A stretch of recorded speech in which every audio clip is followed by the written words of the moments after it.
Po sa inyo lahat. Kumusta na po ba kayo? Sa buong isang linggo, alam natin na faithful lang God, hindi tayo pinabayaan. So sa umaga pong ito, sama-sama po tayong mag-aral at ituloy natin yung series natin dito sa Matthew chapter 5. I think aabot pa ito ng chapter 7, loobin ng Panginoon. Kaya lang, hindi ko alam kung talagang ako ay makakapag-chemo. Prayer ko nga po wag na akong makemo. Kasi malakas na naman po ako medyo nagkakalaman na po ako Sabi ng isang ninang ko kanina, tama na yan pastor wag ka nang tataba ha. Okay na yan ganyang katawan. So, salamat sa Panginoon. Nagana po akong kumain. Masarap ang tulog. Salamat sa inyong mga prayer. Kumbaga, kung ako'y titingnan na dati kasi mataba ako, pumayat dahil sa pagkakasakit. Pero yung ibang mga hindi nakakakita, siguro sabihin nila para wala akong nararamdaman. Wala na naman sa ngayon ako nararamdaman. So, yun po ang blessing. So, ngayon pong umaga, gaya po ng ating tema, pinag-aaralan natin dito sa aklat na ito, yung maunawaan ang mga pagpapala ng mga tao sa kaharian ng Diyos. Ano ba yung blessing na tayong mga mananampalataya ay nasa kingdom of Christ. Pero bago po yan, tayo po ay yumuko at manalangin. Muli po aming Ama sa inyong presensya sa Espiritu, sama-sama po kaming dumudulog sa inyo na patuloy ang aming kababaang loob sa inyong harapan. Hinihingi po namin ang inyong pangunguna at sa aming tatalakayin ngayong umaga, hiling po namin na ipaunawa po ninyo sa amin sa tulong ng banal na Espiritu ang mga bagay-bagay na dapat naming maging buhay. Yamang kami po ay nasa inyong kaharian kay Kristo Jesus. At sa mga kapatid namin na maaaring wala pa sa inyong kingdom o hindi pa nakasumpong ng kaligtasang biyaya mo, ang dalangin po namin, masumpungan nila sa araw na ito. Hayaan po ninyo na kayo ay magpakahayag sa amin sa pamamagitan ng inyong salita. Tulungan niyo po kami at ang inyong lingkod. Kayo ang maparangalan, kayo ang maitaas. Ito po ang aming dalangin sa pangalan ni Jesus. Amen. Ayon po kay Jerry Flynn in Forbes, ito po mga kapatid ay tungkol sa karakter. Si W. Michael Blumenthal, siya po ay chairman ng Unisys, ay nagsalita po tungkol sa mga pagkakamali. Pagkakamali niya na nagawa niya sa pagkuha. Anong pagkuha po? Sa pagpili ng mga tao para sa mga mangungunang posisyon. Ayon sa kanya, kailangan mong subukin, tiyakin na mayroon silang malinaw na ibig sabihin kung ano ang tama at mali. Isang pagpayag na maging totoo, ang lakas ng loob na sabihin kung ano ang iniisip nila at gawin kung ano ang sa tingin nila ay tama, kahit na ang politika ay lumalaban doon. Ito ang kalidad na dapat talagang nasa tuktok o nangunguna. Ayon sa kanya, madalas akong humanga sa katalinuhan at mahalagang kaalaman ng isang individual at hindi palaging binibigyang pansin ang tanong kung gaano katapat, matapang at mabuting tao ang individual. So yun po yung hindi niya napapansin. Minsan po, ang tao nga ay tumitingin o humahanga sa katalinuhan ng tao. Kaalaman ng isang tao Ngunit, ang problema po, hindi nabibigyang pansin ang faithfulness o yung katapatan, yung pagiging strong o malakas ang loob at pagiging mabuting tao. So maraming tao matatalino, pero ang tanong, tapat ba? Mabuti ba siyang tao? So binanggit ko ang mga bagay na ito, mga kapatid, dahil may kinalaman ang ating pag-uusapan sa karakter o katangian ng mga nasa kaharian ng Diyos. Ayon po sa ating talata, ang sabi po dito sa ESV, verse 5, ito lang po yung ating tututukan doon sa 16 na binasa ng ating presider. Iniisa-isa po natin ito. Blessed are the meek, for they shall inherit the earth. So, mapalad daw ang mapagpakumbaba sapagkat mamanahin nila ang lupa. Mga kapatid, gusto kong tingnan muna natin ang pinakabuod ng konteksto. Ang Matthew chapter 5 po, 1 to 12, ay naglalaman po ng magagandang blessing na ibinigay ni Jesus sa kanyang sermon sa bundok. Ang serye po, kung mababasa natin dito, ng siyam na pangungusap ay naglalarawan po sa isang grupo ng mga tao bilang pagpapala. Ang mga dukha sa espiritu, ang mga nagdadalamhati, ang maamo o mapagpakumbaba o yung meek, ang mga nagugutom sa katuwiran at ang mauwain.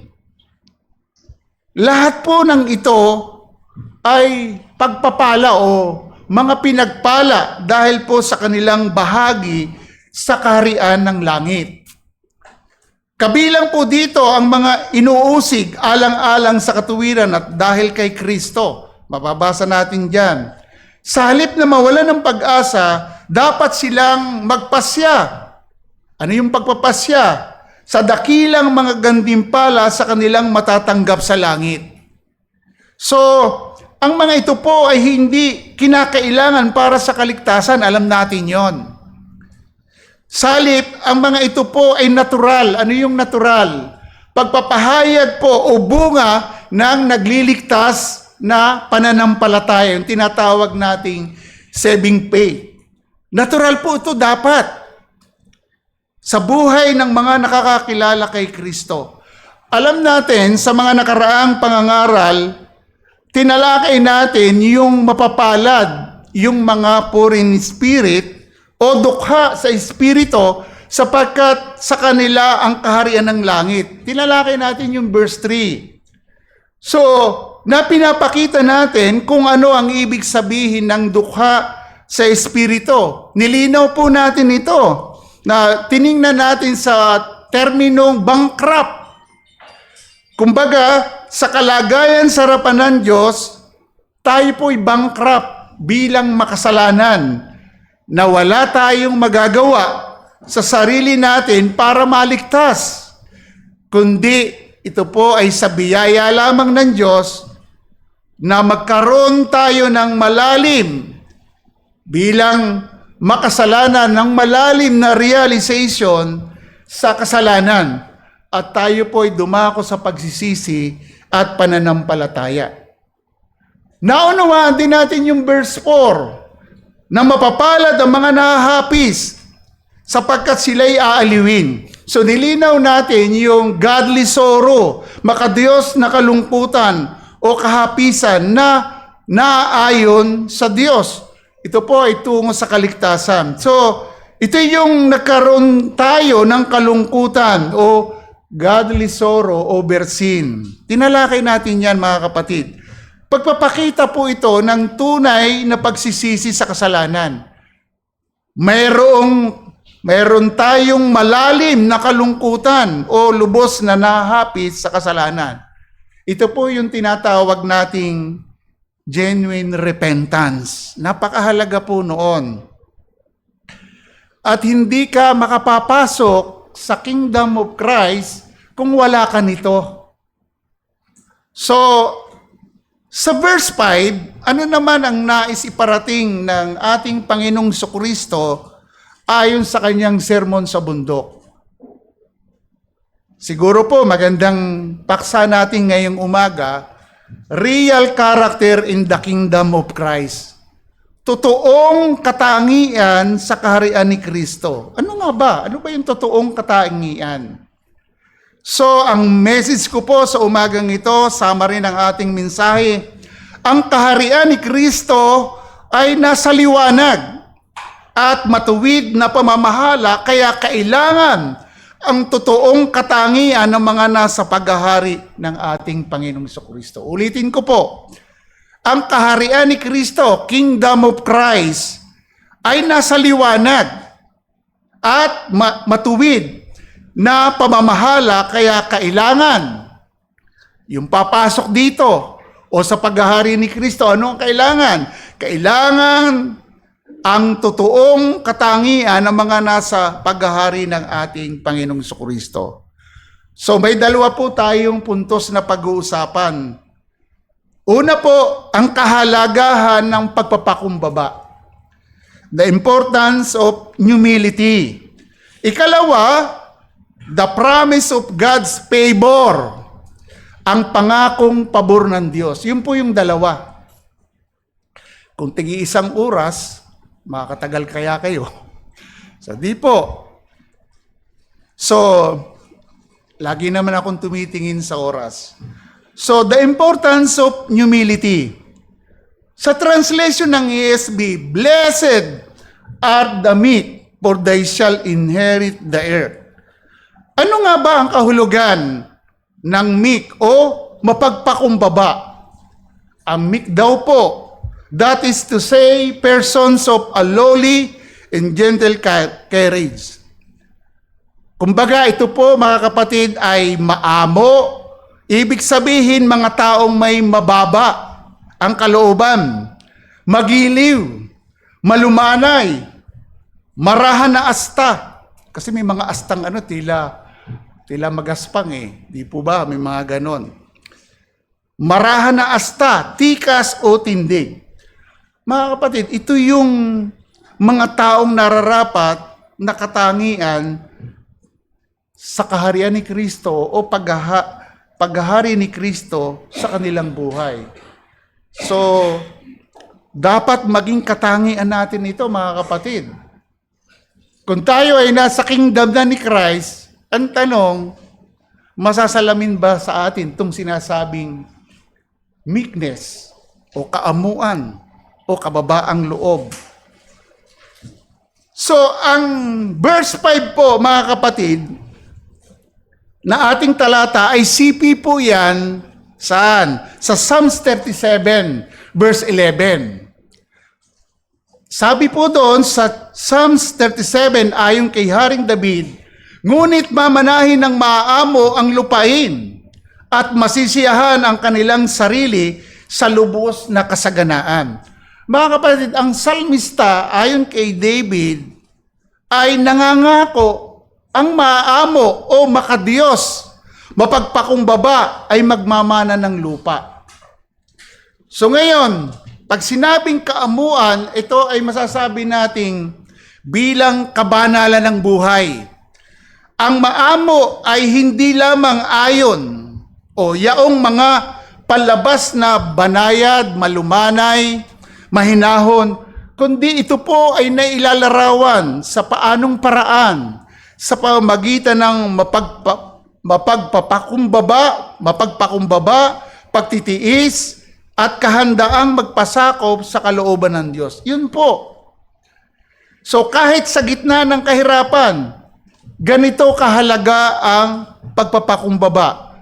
Kasi minsan ang tao po, sa totoo lang, kung na sa maraming tao, pag nahihirapan, ano nangyayari? Tama kayo. Mapagreklamo, tama? Pero, yung mga pumasok sa Kingdom of Christ, dapat masalamin, anumang sitwasyon ng buhay, ay dapat nandun yung humility. Nandun yung pagpapakumbaba.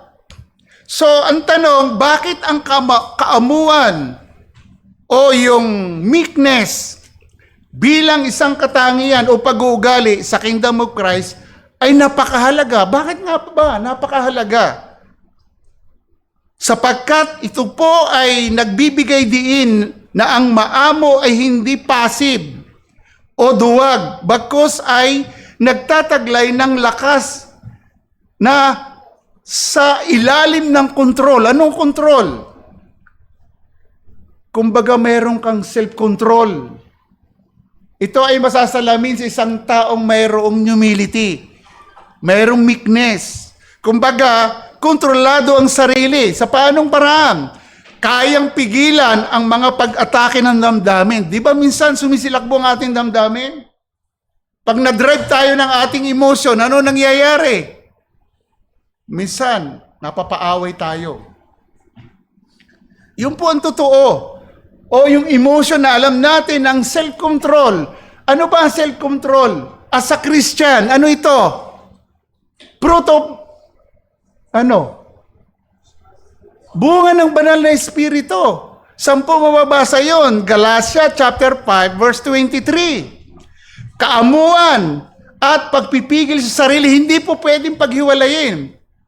Hindi mo pwedeng ihiwalay yung meekness, then yung self-control.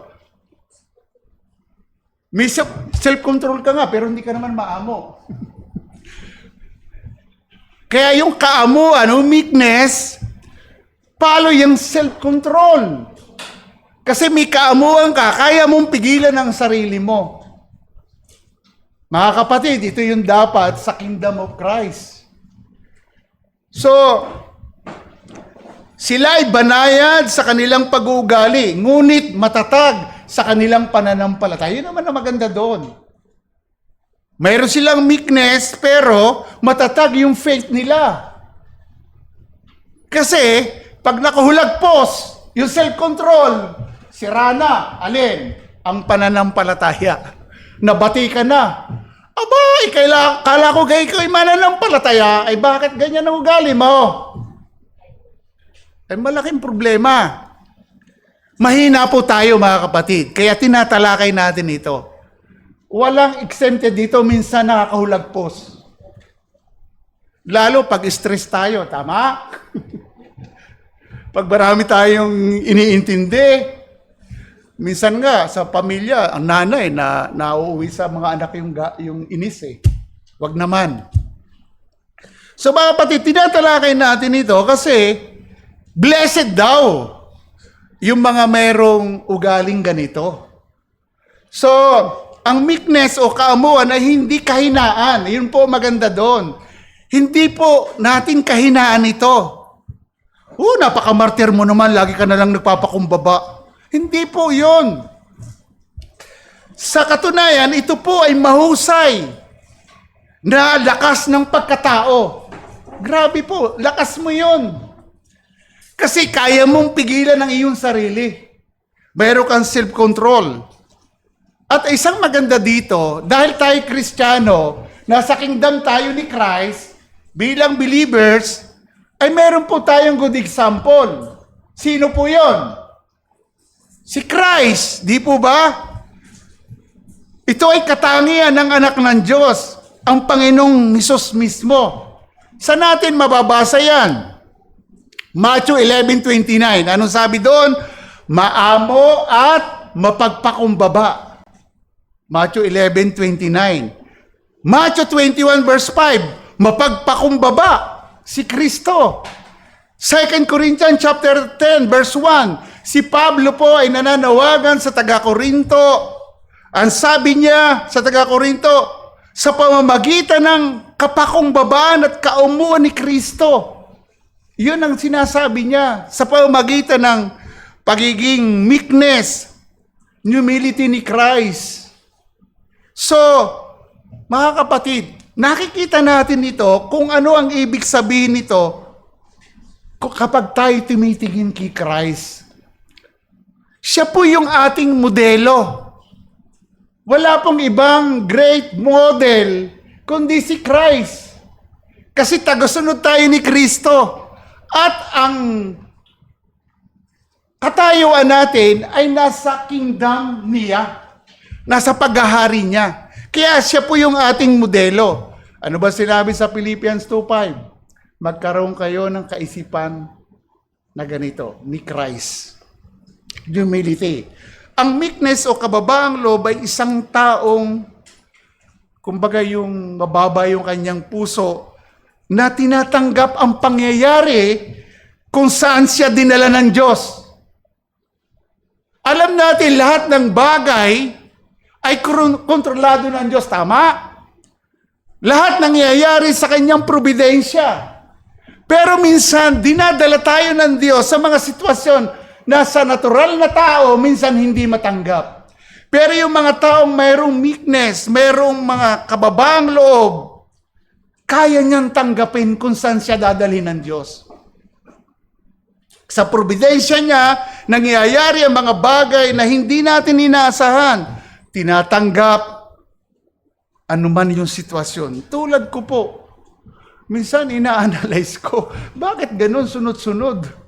Na-angiogram, na-angioplasty, nagka-ulcer, tapos nagka-colon. Grabe po, kumbaga. Pero dahil ang sabi ko sa sarili ko, Panginoon, kung ito ang gagamitin mo para umalis dito sa mundo, okay lang po para sa inyong kalulatian. Pero kung nais mong ako'y gamitin pa at yun ang desire ko, isustain niyo po ako. Salamat sa Panginoon, nakakapagsalita pa ako ngayon sa inyo. Minsan pag sinabing colon cancer, di po ba parang parang ibang dating nun Pero hindi ko po nililihim yan. Mga kapatid, ito po ay pagiging handang magdusa para sa Diyos. Ang pagdurusa po natin, suffering for the sake of Christ, hindi tayo nagsasuffer dahil tayo gumawa ng kasalanan. Iba po yun. Pero dahil sa ating pananampalataya sa Diyos, kaya mong tanggapin anuman yung sitwasyon ng buhay mo. Buhay natin. Like me. Kumbaga, salamat sa Diyos. Bakit? Si Christ mismo nag-iwan ng magandang halimbawa. Sa 1 Peter chapter 2 verse 21 to 23, si Christ tiniis niya ang lahat ng hirap. Anong ginawa niya? Hindi siya gumante. Hindi siya nagreklamo. Anong sabi niya? Sabi ni Peter, pinagkatiwala niya sa Diyos na makatarungan. Mga kapatid, ang magagawa natin, kung saan man tayo dinadala ng Diyos, bilang mayroong karakter na meekness, ipagkatiwala natin sa Diyos. Ibigay natin sa Diyos. Nabanggit ko sa aking prayer kanina, na-encourage ako dun sa sinabi ni Pastor Joel, nabanggit ko na ito sa inyo sa mga hindi nakakaalam. In-encourage niya ako kasi nagka-colon cancer siya. Stage 3 bago siya na-operahan. Then nung ma-operahan, naging stage 2. Nag-undergo siya ng chemotherapy. Meron siyang bag dito. Ang pagkakaiba ko lang, wala akong bag. Yung dito dumudumi. Kaya blessing po na iduktong yung aking bituka. So mga kapatid, sabi niya sa akin, Pastor, isa lang ang pwede nating panghawakan, ang pagiging sovereign ng God. Never siyang makakamali na anumang papahintulot sa atin ng Diyos. So na-encourage ako sa kanya. So mga kapatid, tiisin natin ang bagay na yon, harapin natin yon for the sake of Christ. Ang maamo o meekness ay yung mga nagpapasakop sa kalooban ng Diyos. Sa pamamahala ng Diyos sa kanila at nagtitiis na dapat tiisin alang-alang sa Kanya. So, anuin ko muna, naka-wifi yata dito. Pumasok, dami pumapasok na So, kumbaga, kaya pong tiisin for the sake of Christ. Matthew 26 verse 39 and 42. So ang meekness ay yumuyuko upang pasanin ang pamatok ni Christ. Ang sabi ng Biblia tungkol kay Christ, maamo o magaan ang kanyang pamatok. Ako po ay magbubukid, magsasaka. Kasi 5 years akong huminto pero nagsaka po ako at ako yung nagkaingin. Yung, kung alam ninyo yung yugo, tawag sa amin sa Batangas ay yugo. Yung ipinapatong sa batok ng baka. Ang pang-araro ko that time ay baka po. Sa iba, kalabaw. Yung yugo, yung baka kong ginagamit, kapag iaangat ko yung yugo, yumuyuko na. Kasi magaan naman yun. Ay sabi ng Biblia, Matthew 11:29, si Christ, magaan ang kanyang pamatok. Matuto kayo sa akin. Kaya kung ikaw ay pumasok sa Kingdom of Christ, kaya mong pasanin ang pamatok. Kasi si Christ yun. Si Christ ang mamamahala sa buhay mo. Si Christ ang magbibigay ng landasin mo sa takbuhin mo hanggang sa kaluwalhatian. Ang point natin, ang mga katangiang ito, ang angkop sa kaharian ni Kristo o paghahari niya. Mahaba pa yata 10:40 na. Okay lang ba umabot tayo ng 11? Kasi tanghali na tayo nag-umpisa So, yun po mga kapatid. Ang tanong, paano makukuha ang kaamuan o meekness? Hindi po ito natural sa atin. Iba-iba po ang karakter ng tao. Di po ba? Makasalanan tayo Meron namang nakikita yung kababaang loob, pero hindi po natural yun. Ang isang maganda dito, yung tanong, paano makukuha yung meekness? Alam nyo, sa parehong paraan, una, ang iba pang mga spiritual na katangian ay nakukuha sa paanong paraan. Ang mga ito po ay maaring gawin lamang ng banal na espiritu kapag tayo po'y nagpasakop sa Diyos. Nagpasakop na tayo sa Diyos kung ikaw ay mananampalataya. Siya na yung Lord mo, ang Panginoong Hesukristo. Kaya ngayon, ikaw ay pinananahanan na ng banal na espiritu at magbubunga ang pagkatao mo ng kaamuan, kababaang loob. Ginagawa ito ng banal na espiritu sa pamamagitan ng mga taong nagbibigay ng wastong pagmalas sa kanilang sarili at sa iba. Kumbaga, ito yung wastong saloobin sa Diyos. Work of the Holy Spirit. Bunga ito ng banal na espiritu. So, yun po yung una. Makukuha natin yon sa kilos ng banal na espiritu. Sa paanong paraan? The way na ikaw ay nag-meditate ng Word of God, nakikita mo ang iyong sarili, hindi yung iba. Tama ito kay brother, tama ito kay sister. Pag nag-meditate ka ng Biblia, hindi yung iba ang titingnan mo, sarili mo. So the way na nag-meditate ka, nakikita mo ang iyong kakulangan, ang iyong kahinaan. So ano yung magiging bunga nito? Kasi guided ka ng Holy Spirit, madidevelop sa iyo o magkakaroon ka ng bunga ng kaamuan. Magpapakumbaba ka. Pangalawa, pagtitiwala sa Diyos. Ang kaamuan po ay nakaugat sa pagtitiwala sa patnubay ng Diyos. Kumbaga, umaasa tayo sa Diyos na gumagawa para sa atin at ipinagtatanggol tayo kahit minsan nagkakamali tayo. Tinuturuan tayo ng Diyos. Pag nagkakamali, nagkakasala tayo. Sino ang tagapagtanggol natin? Si Christ! Siya ang mediator sa ating Father. Nabuhay siya na mag-uli. Hindi siya nakaupo na nakakuyakoy lang sa trono ng biyaya ng Diyos. Patuloy siya nagmi-mediate sa atin. Pangatlo, kababaang loob at pagpapasakop, ang meekness o pagpapakumbaba na kinikilala ang kanilang sariling mga limitasyon at pag-asa sa Diyos. Mahalaga po ito, pag meron kang kaabuan o meekness, kinikilala mo ang iyong limitasyon. Kasi hindi po tayo perpekto. May mga limitasyon tayo.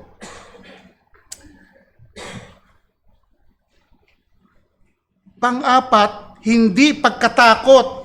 Ang kaamuan po ay hindi takot, di duwag, di nagko-compromise. So yun po yung meekness na gawa ng banal na espiritu. Ito po ay isang lakas ng karakter na nasa ilalim ng kontrol at kadalasang nauugnay sa habag o yung mercy and grace ng God.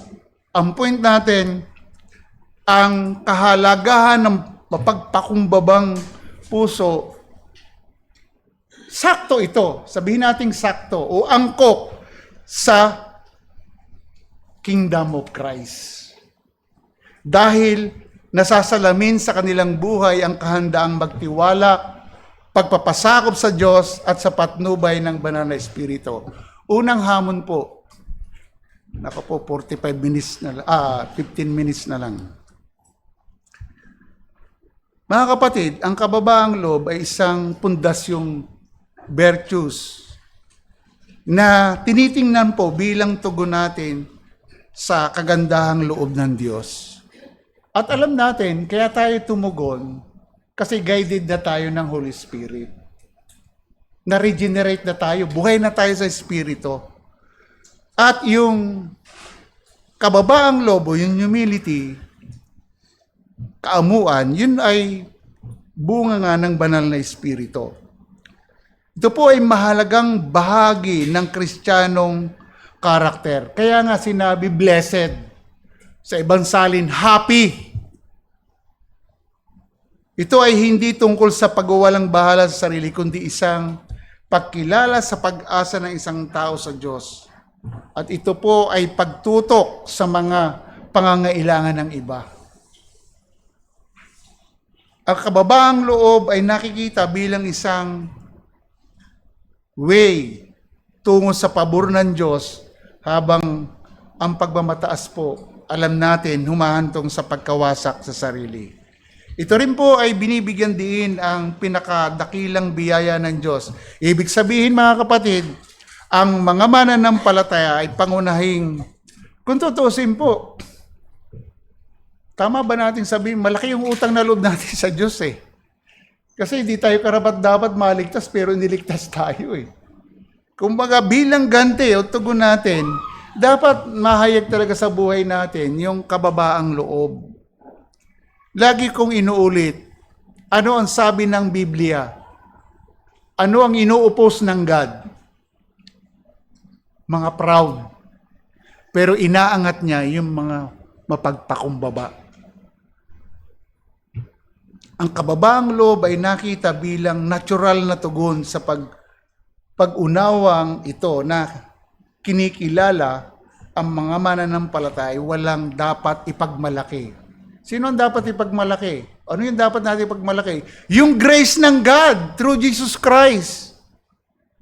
Kasi hindi tayo magkakaroon ng kababaang loob. Kaya mahalaga yung humility kung wala yung grace ng Diyos. Kasi hindi natural ito sa atin. Makasalanan tayo eh. Pwede nating magpakita ng kababaang loob, pero may hangganan yan. Pero the way na sinusustain tayo ng grace ng Diyos through the power of the Holy Spirit, mananatili yung kababaang loob sa atin. Pangalawa na po tayo. 12 minutes. The promise of God's favor, ang pangakong pabor ng Diyos. Magmamana daw ng lupa. Ano kaya ito? So, ang pangako ng talata na magmamana ng lupa ay hindi po tungkol sa material o kayamanan o makalupang paghahari, kundi ito po ay tungkol sa pagmamana ng kaharian ng Diyos at pagdanas ng mga pagpapala nito sa kasalukuyan. Na pinapaliwanag natin nung una nga, pag nasa kingdom ka ng God, talagang ang blessing, isusustain ka para ka magkaroon ng meekness na puso. Kasalukuyan at sa hinaharap. Yung mamanahin nila ang lupa, para maintindihan natin ito, maaaring naisalin po ito sa lupain. Malamang po na narito ang isang pagtukoy kung saan ang mga Hudyo ay karaniwang nagpapahayag ng kanilang sarili upang tukuyin ang dakilang pagpapala sa kanila. Alam natin, ayon sa Biblia, Genesis chapter 15, 7-8, ipinangako sa kanila namamanahin nila ang lupain ng Kanaan. Sa mahabang panahon, inabangan po ito ng mga patriarka. At maliwanag po, doon sa Exodus 32, doon sa Genesis 15, pinangako na kay Abraham. Alam natin yan. Then pagdating sa Exodus 32, verse 13, may indikasyon na ng future inheritance, yung mamanahin sa hinaharap. So mga kapatid, itinuring nila ito bilang isang malaking blessing. Ganito yung sinabi sa paglalakbay sa ilang, at ang kanilang pag-asa ay pinangakuan na angkinin nila ang lupang pangako. Deuteronomy chapter 1 verse 38, saka Deuteronomy 16 verse 20. Ngayon, sa panahon naman ng ating Panginoong Jesucristo, ng ating tagapagligtas, sa bagong tipan, karaniwang ugali yung pagsipi o paggamit ng lumang tipan, kung saan yung mga pangakong ito ay palaging nangyayari.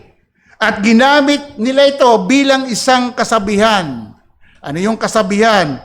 Pananalita upang tukuyin ng anumang dakilang pagpapala. Marahil po bilang kabuuan ng lahat ng mga blessing na ipinakita ni Haring David doon sa Psalms 37 verse 19 and 22. Pansinin ninyo, nandun po yan. Then, Isaiah 60 verse 21, ang lahat ay magiging matuwid ang kanyang bayan. Kaya sinabi natin, hindi ito material lang, kundi tumatanaw sa future inheritance. Anong sinabi sa Isaiah 60:21? Tutuloy ko. Ang lahat ay magiging matuwid ang kanyang bayan. Kanilang aangkinin ang lupain magpakailanman. Ay may katapusan ng buhay kung ito'y literal. Kung ito ay lupaing Kanaan. Although pinangako sa kanila, may pagtingin na sa future inheritance. Kasi binanggit forever eh. So, ginamit ito ng ating tagapagligtas sa ganitong kahulugan. Ibig sabihin, hindi na ang maamo ay mamay-ari ng malaking ari-arian o magkakaroon ng maraming lupain. Hindi na po yun ang punto. Kundi sila ay magkakaroon ng mga natatanging pagpapala, hindi lang sa kasalukuyan, higit ay sa hinaharap. Alam nyo, itinuring po ng mga Hudyo ang lupain ng Kanaan bilang isang uri ng langit. Kind of heaven. Bakit po? Ang mga pagpapala sa ilalim ng Misaya, kay Christ. Kung gayon, ang pagpamamana ng lupain ay naging isang masasabi kong ekspresyong nagsasaad ng mga pagpapalang yon. Kapag ginamit ng ating Panginoong Jesucristo bilang tagapagligtas, ang wika dito, ang ibig niyang sabihin ay ang maaamo tatanggapin sa kanyang kaharian at makikibahagi po sa mga pagpapala dito at ng kaluwalhatian ng makalangit na Kanaan sa hinaharap ng pagbabago ng lahat. Titingnan natin mamaya yan. 7 minutes. Ang maliwanag, ang maamo bilang kabanalang buhay ay magkakaroon po ng pakinabang sa lahat ng bagay na may pangako sa buhay ngayon at sa darating. Yung magmamana ng lupa, ang konsepto po ng pagmana ng lupa ay maaari pong maunawaan sa dalawang bagay. Una po, pagtubos sa hinaharap. Binabanggit po nito ang sukdulang pagpapanumbalik ng lupa sa ilalim ng pamamahala ng Diyos sa hinaharap. Kapag ang masasama ay mawala at ang matuwid ay maghahari. Pangalawa, kasalukuyang comfort at blessing. Ipinapahiwatig din nito ang mga pagpapala at kasaganaan na ibinibigay ng Diyos sa kanyang mga tao sa kasalukuyang buhay na ito, kahit sa gitna ng mga hamon at kawalang katarungan na maaari nilang maranasan. So ayon po pa rin Sa Psalms 37 verse 11 na kaugnay ng verse 5 na ating teksto, ito po ay tungkol sa kapayapaan at kaunlaran. Nangako po ang salmista na ang maamo ay malulugod sa kanilang sarili sa kasaganaan ng kapayapaan. Verse 4, lagi nating kinukot yan, magpakaligaya ka sa Panginoon at ang nasa ng iyong puso ay mararanasan. At sinasaklaw po nito ang parehong panlabas na kapayapaan, kalayaan sa pag-uusig at panloob na kapayapaan, espiritual na kagalakan at katiyakan sa pabor ng Diyos. Ang pagdidiin po natin, ang mga mamanahin ng mga mananampalataya sa katibayan ng nasa paghahari ni Kristo ay kasalukuyang buhay bilang nasa kaharian ni Kristo at pangakong buhay sa katuparan sa hinaharap sa kaharian sa langit. Yun po. Ang sabi po ni David Guzik, sapagkat mamanahin nila ang lupa, maaari lamang tayong maging maamo o mababang puso, handang kontrolin ang ating pagnanais para sa ating mga karapatan at pribileyo dahil tiwala tayong binabantayan tayo ng Diyos na poprotektahan niya ang ating layunin. Ang pangakong mamanahin nila ang lupa ay nagpapatunay na hindi papahintulutan ng Diyos na ang kanyang maamo o mabababang puso ay mauwi sa maikling pagtatapos ng kasunduan.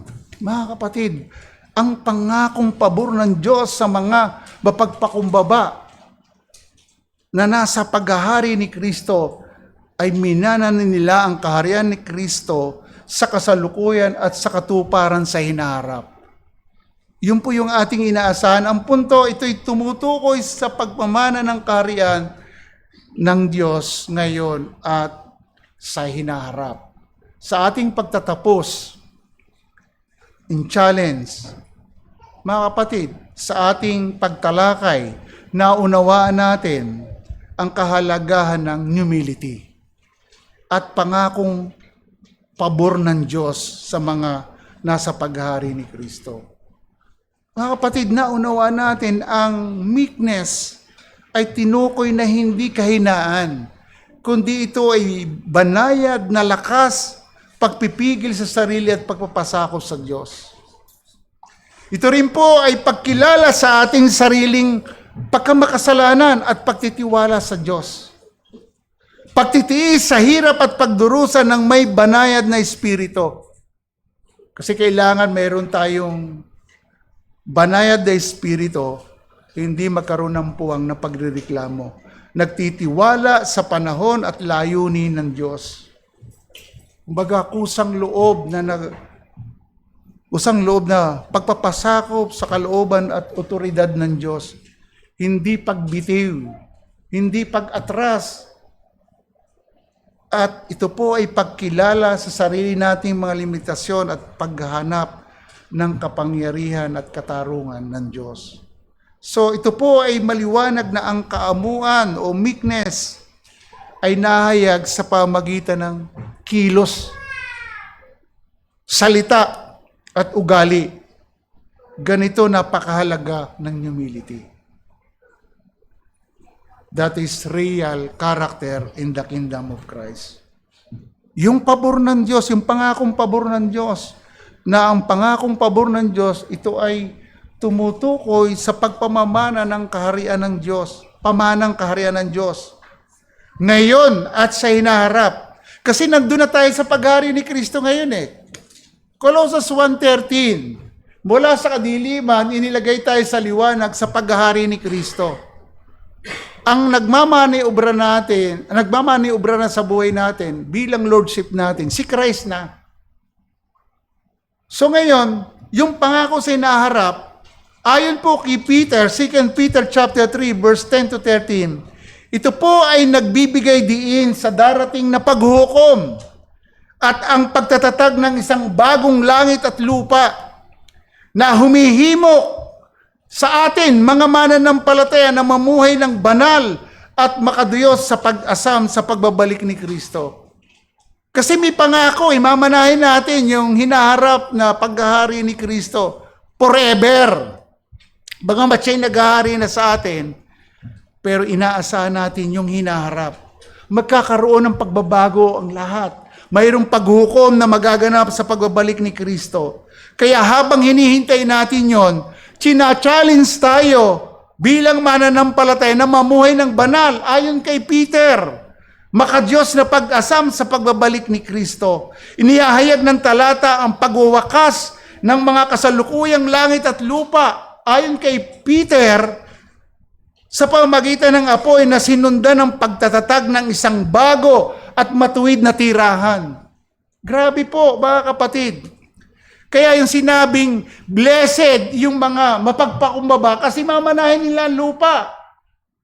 Tinignan natin sa Old Testament na konteksto sa mga bayang Israel, sa bayang Israel, mamanahin nila ang Kanaan. Pero binanggitan ni Isaiah na mayroong future inheritance. Na darating ang panahon, magkakaroon ng bago ang lahat. Ang mga mananampalatay hinihikayat na tumuon sa makadiyos at sa kabanalang na namumuhay sa liwanag sa darating na paghukom at ang pangako ng isang bagong lika. Anong sinabi sa Revelation 21 verse 1? At nakita ko ang isang bagong langit at isang bagong lupa sapagkat ang unang langit at ang unang lupa ay naparam at ang dagat ay wala na. Ang Revelation 21 ay nagsasalita ng isang bagong langit, isang bagong lupa na maunawaan bilang paglalarawan sa pangwakas, ganap na kalagayang paglikha pagkatapos ng pagwawakas na tagumpay ng Diyos laban sa kasalanan at kamatayan. Ito po ay isang pangitain ng isang naibalik at ganap na universo kung saan ang Diyos ay nananahang kasama ng kanyang mga tao. Darating po yun. Makakapiling na natin ng Diyos mukhaan. Mga kapatid, ang pagpapakumbaba o humility ay makadiyos at kabanalan ng pamumuhay na totoong karakter sa kaharian ni Kristo, sa kasalukuyan at sa darating. Gusto kong i-share sa inyo yung God's sovereignty. Ang mga reformador, lalo na si John Calvin, ay nagbigay diin sa universal na paghahari ni Kristo na umabot sa langit at lupa at sa lahat ng nilikha. Naniniwala sila na ang kalooban ng Diyos ang dapat gumabay sa lahat ng aspeto ng buhay, kabilang ang civil society at individual na pag-uugali. Sa paghahari ni Kristo sa ating buhay, hindi pwedeng wala ang humility o pagpapakumbaba. Tayong mga mananampalataya bilang nasa paghahari ni Kristo, dapat nagpapatuloy na nahayag ang pagpapakumbabang puso. Yun po ang dapat bilang Kristiyano. Tulungan tayo ng Diyos. Sina-challenge ko po ang lahat ng visitor, kung wala ka pa sa paghahari ni Kristo, hingin mo ang kanyang awa, kanyang biyaya. Kung wala sa paghahari ni Kristo, meaning wala kang kaligtasan, at ang kalagayan mo mula kay Eva at Adan, ikaw ay makasalanan na nasa ilalim ng galit ng Diyos. Pero sa pagtuturo ni Christ, sa sermon sa bundok, pinakita yung mga dukha sa espiritu, bankrupt ka sa harapan ng Diyos, makasalanan ka, hindi ka maliligtas sa pamamagitan ng iyong mga gawa. Kailangan mo si Kristo. Kailangan mong makapasok sa kingdom of Christ. Ang sabi ni Christ kay Nicodemo, unless you be born again, no one can see the kingdom of God. Kailangan maborn again ka at ang kapangyarihan ng Ebanghelyo ang bubuhay sa spiritual na kamatayan. Kaya sina-challenge kita, kung wala ka pa sa kingdom of Christ, asamin mo, biyaya ng Diyos, hilingin mo ang awa ng Diyos na makapasok ka sa kingdom of Christ para magkaroon ka o maligtas ka talaga sa biyaya ng Diyos.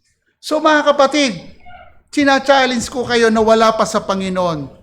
Lumapit kayo kay Kristo, magsisi sa kasalanan, sampalatayanan ang ginawa sa Kanya doon sa krus ng Kalbaryo. So mga kapatid, pagpalain tayong lahat, tayong mga mananampalataya, saliminin natin ngayon ang ating buhay. Kung sinasabi natin tayo nasa kingdom of Christ, tulungan tayo ng banal na espiritu magbunga sa ating buhay ang kababaang loob. Laging may promise ang God, may favor ang Diyos na makakarating tayo habang tayo nasa kasalukuyang paghari ni Kristo, makakarating tayo sa future inheritance, ang bagong langit at bagong lupa. Nasabi sa verse 2 ng 21 Revelation, bababa ang bagong Jerusalem na makakapiling natin ng mukha ng Diyos. Pagpalain tayo ng Panginoon, tayo po ay manalangin.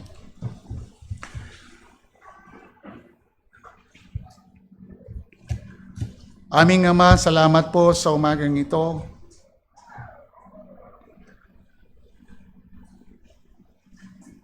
Purihin po ang inyong dakilang pangalan. Lagi ko pong sinasabi sa aking panalangin na napakabuti mo dahil bilang iniligtas mo, patuloy po ninyong sinusustain ang aming buhay espiritual. Tinuturoan po ninyo kami kung ano ang dapat na maging buhay namin na ngayon kami ay nasa paghahari na ni Kristo. Salamat po sa inyong katapatan na sinasabi ng inyong salita, ang inumpisahan niyong mabuting gawa sa amin, tatapusin ninyo hanggang sa pagbalik ng aming Panginoong Jesucristo. Tulungan niyo po kami na laging mahayag sa aming buhay ang kababaang loob at nangahawak po kami sa inyong pangako, sa inyong mga pabor na makakarating kami sa bagong lupa at bagong langit. Marami pong salamat sa umagang ito. Purihin po kayo. Ito po ang aming dalangin sa pangalan ni Jesus. Amen.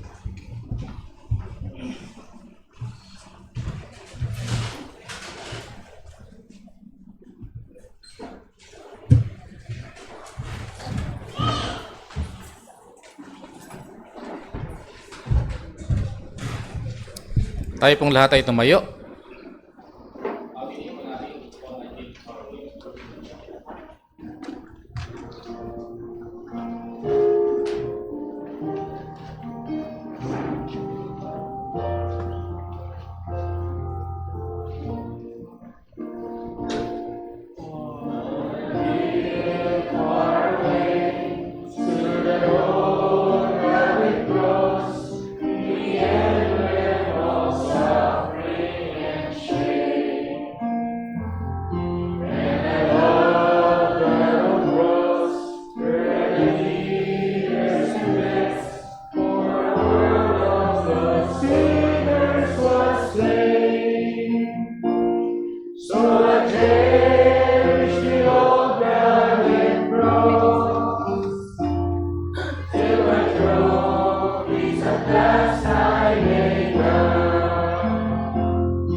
Tayo po ay magbukas sa panalangin.